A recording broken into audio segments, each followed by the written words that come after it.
নমস্কার বন্ধুরা, আমি আবারও চলে এসেছি আমার নতুন একটা রেসিপি নিয়ে। তো চলুন শুরু করি। তো বন্ধুরা, আজ আমি ব্রকলি রান্না করব। তো তার জন্য এখানে প্রথমে আমি ব্রকলিগুলোকে মাঝারি সাইজের কেটে নিয়েছি এবং ছোট ছোট করে আলুগুলোও কেটে নিয়েছি। এতে টমেটো দেব, তাই জন্য সাইজ মতো টমেটোগুলোকেও কেটে নিয়েছি। যেহেতু এটা নিরামিষ রান্না করব, তাই জন্য এখানে আদাও বেটে নিয়েছি এবং কয়েকটা কাঁচা লঙ্কা নিয়েছি। তো প্রথমে আপনারা দেখতে পেলেন যে কড়াতে আমি সর্ষের তেল দিয়ে সর্ষের তেলটা গরম করে নেওয়ার পর এই ব্রকলিগুলো লবণ ও হলুদ দিয়ে একটু হালকা করে তেলে ভেজে নিচ্ছি। এগুলোকে অতিরিক্ত ভাজা যাবে না, অতিরিক্ত ভাজলে কিন্তু রান্নার সময় ভেঙে যেতে পারে।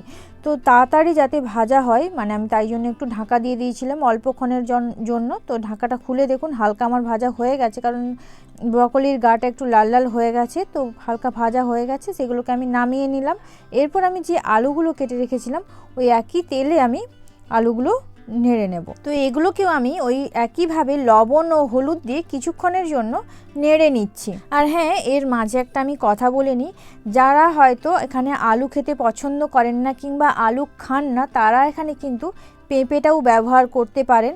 পেঁপে দিলেও কিন্তু এই রান্নাটা খুবই ভালো লাগে যদিও। তো যাই হোক, এখানে আমি আলুটাই ব্যবহার করেছি। তো আলুগুলোকে আমি হালকা ভেজে নিয়েছি এবং এগুলোকে আমি ছেঁকে নিচ্ছি। তো এখানে ফুলকপি এবং আলুগুলোকে মাঝারি সাইজের আমি ভেজে নিয়েছি। আবারও একই কড়াতে তেল দিয়ে পরপর সব মশলাগুলো আমি দিয়ে দিচ্ছি। তো গাইস, এখানে আমি কিন্তু পুরো রান্নাটাই সরষের তেলে করছি। তো সরষের তেলের মধ্যে আমি প্রথমে তেজপাতা, এলাচ, গোলমরিচ, কাঁচা লঙ্কা, জিরা দিয়ে দিলাম। তো জিরা কিছুক্ষণ একটু নেড়ে নেওয়ার পর তারপরে আমি আদা বাটাটাও দিয়ে আমি একটু নেড়ে নিচ্ছি, কারণ আদাটা যদি না ভালোভাবে ভাজা হয় এটা কিন্তু একটা গন্ধ করে আর কি। তো তাই জন্য আদাটাকেও একটু কিছুক্ষণ আমি নেড়ে নিলাম তেলে। এরপরে এর মধ্যে টমেটো কুঁচোগুলো দিয়েও আমি সুন্দরভাবে নেড়ে নিচ্ছি। এর মধ্যেও আমি দিয়ে দিচ্ছি লবণ, হলুদ গুঁড়ো, লঙ্কা গুঁড়ো, ধনে গুঁড়ো। তো কিছুক্ষণ এইভাবে তেলে নেড়ে নেওয়ার পর মশলাটাকে কষিয়ে নেওয়ার পর এরপর আমি হালকা করে জল দিয়ে দেবো, যাতে মশলাটা আরও কষিয়ে যায় এবং টমেটোটা যাতে আরও একটু নরম হয়ে যায়। তো তাই জন্যই আমি অল্প করে জল দিয়ে এগুলোকে আরও ভালো করে কষিয়ে নিচ্ছি। তো আপনারা এখানে দেখতেই পেলেন টমেটোর সাথে সব মশলাগুলো সুন্দরভাবে কষিয়ে নিয়েছি এবং কিন্তু জলটা দিয়েছিলাম সেই জলটার পরিমাণটাও কিন্তু অনেকটা কমে গেছে। তো এর মধ্যে আমি আলুগুলো দিয়ে দিলাম, ভেজে রাখা আলুগুলো, সেগুলোকেও এর মধ্যে আমি দিয়ে কষিয়ে নিচ্ছি। তো বন্ধুরা দেখতেই পেলেন আলুটা কিন্তু কষানো হয়ে গেছে। এরপর যে ফুলকপিগুলো ভেজে রেখেছিলাম ব্রকলিগুলো, সেগুলোও কিন্তু আমি এর মধ্যে দিয়ে কিছুক্ষণের জন্য কষিয়ে নিচ্ছি। তো সবগুলোকে এভাবে হালকা করে কষিয়ে নিচ্ছি আমি। তো এগুলোকে এভাবে 2 থেকে 3 মিনিট মতো ভালোভাবে কষিয়ে নেওয়ার পর যাতে এটা সেদ্ধ হয়, তো তার জন্য আমি এখানে অল্প করে জল ঢেলে নিলাম। তো আপনারা এখানে গরম জলও ইউজ করতে পারেন, কারণ গরম জল ইউজ করলে এর টেস্টটা কিন্তু একটু অন্যরকমই হয়।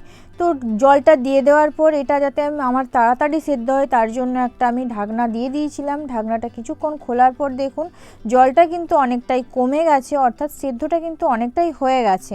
তো এটা সেদ্ধ হয়েছে কিনা আমি একটা আলু আপনাদের ভেঙে দেখাচ্ছি। দেখুন আলুটা কিন্তু অনেকটাই সেদ্ধ হয়ে গেছে, আর অল্প বাকি আছে যদিও। তো আর সেদ্ধ হতে আর অল্পই বাকি আছে যদিও, তাই জন্য আমি এর ওপর থেকে কিছুটা ধনেপাতা ছড়িয়ে দিলাম। এটা আপনারা দিতেও পারেন, আবার নাও দিতে পারেন। অনেকের ধনেপাতা পছন্দ হয় না যদিও। ধনেপাতা দিয়ে কিছুক্ষণ একটু নেড়ে নিলাম, অল্পক্ষণ নেড়ে। তো এরপর ওপর থেকে আমি কিছুটা পরিমাণে গরম মশলা ছড়িয়ে দেওয়ার পর অল্প করে ঘি দিয়ে দিলাম। এরপর এর উপরে জিরা গুঁড়ি ছড়িয়ে নামিয়ে নিলেই কিন্তু আমার ব্রকলির রান্না কমপ্লিট। বন্ধুরা, আমার এই রেসিপিটি কেমন লেগেছে তা কিন্তু অবশ্যই কমেন্টে জানিয়ে যাবেন, আর চ্যানেলটিকে সাবস্ক্রাইব, শেয়ার ও লাইক করতে ভুলবেন না কিন্তু। সবাই ভালো থাকবেন, সুস্থ থাকবেন। আবারও দেখা হবে এরকম নতুন নতুন রেসিপি নিয়ে।